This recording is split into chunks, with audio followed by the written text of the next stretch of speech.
High বন্ধুরা, তো তোমরা সবাই কেমন আছো? আশা করি সবাই ভালো আছো। তো আরেকটা অন্য ভিডিও তোমাদের ওয়েলকাম। ভিডিওটা শেষ অবধি দেখুন।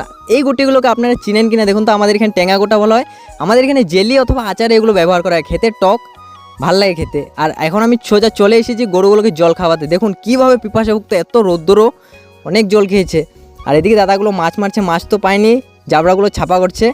আর নদীটি দেখুন বন্ধুরা কীভাবে শুকিয়েছে, দেখতেই পারছেন আপনারা। আর আমাদের এখানে বন্ধুরা ধান কাটার আগে ধানগুলোকে এইভাবে বাঁশ দিয়ে শুইয়ে ফেলা হয়, তারপর ধানটি কাটা হয়। আপনাদের দিয়েও কি এরকম করা হয়? কমেন্টে জানিয়ে অবশ্যই।